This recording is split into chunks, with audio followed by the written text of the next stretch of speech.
This is the BBC. There are no programmes on this channel at present. Detail...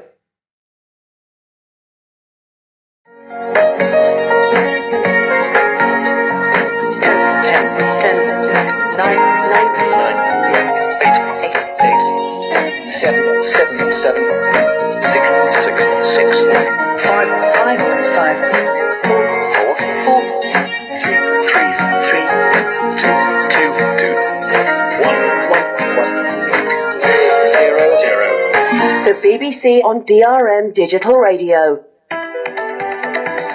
Finding your favourite radio station on DRM is easy. Search by frequency, station name or even type of programme. DRM, International Radio in the Digital Age.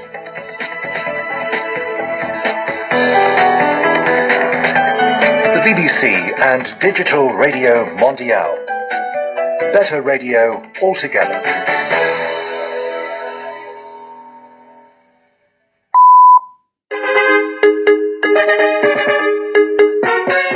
Very warm welcome to Newsday from the BBC with Alan Kasuja and Lawrence Pollard. Top story today, air accident investigators in Indonesia talk about a faulty component in the Air Asia flight that crashed in the Java Sea a year ago. Also, a drug which scientists say may slow down aging process has been approved for testing by the Food and Drug Administration in America. It's also said to prevent some cancers and heart disease. I mean, we've known since the 1930s that if you starve rats and mice, that they actually live longer. Now, we believe that sort of the metformin induces at a molecular level this sort of state of starvation. Amazingly enough, the drug is already widely used in diabetes and costs less than 20 cents a day. So, can we call this a wonder drug? And we'll hear from a woman from one of Africa's most well-known families who allegedly lost her eye because of domestic violence. First, this news. Hello, I'm Sue Montgomery with the BBC News. Air accident investigators in Indonesia have said that a faulty component and errors by the pilots caused an Air Asia flight to crash into the Java Sea a year ago, killing all 162 people on board. Michael Bristow reports. Investigators say the soldering on a computer connector was cracked, causing it to send warning signals about the aircraft's rudder on a flight from the Indonesian city of Surabaya to Singapore. There had been similar problems before. The pilots pulled circuit breakers on the computer in a bid to reset the system, but this turned off the autopilot and sent the plane into a roll. They were unable to control the aircraft and it crashed into the Java Sea. The Turkish President Recep Tayyip Erdogan has challenged his Russian counterpart Vladimir Putin to prove his assertion that Turkey is buying oil from the self-styled Islamic State.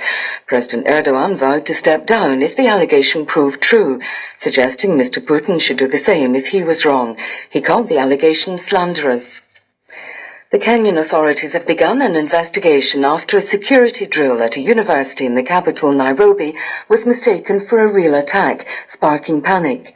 One employee of Strathmore University was killed after apparently jumping from a third-floor window. Alistair Leithhead reports. Staff, students and passers-by thought it was a terror attack. Some jumped from high windows, others dived into a river or hid under cars. But the gunshots were blanks. It was an exercise designed to test people's reaction to a simulated terror attack. It's just nobody had been told. The ambulances which were part of the exercise had to be used to take more than 20 people to hospital, some with serious injuries.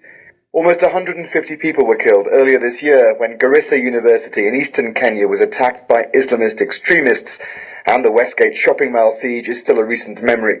Japan's whaling fleet has set sail this morning for the Antarctic with a plan to kill hundreds of whales. A year ago, the International Court of Justice in The Hague ruled that Japan's so-called scientific whaling program is neither scientific nor legal. From Tokyo, here's Rupert Wingfield-Hayes.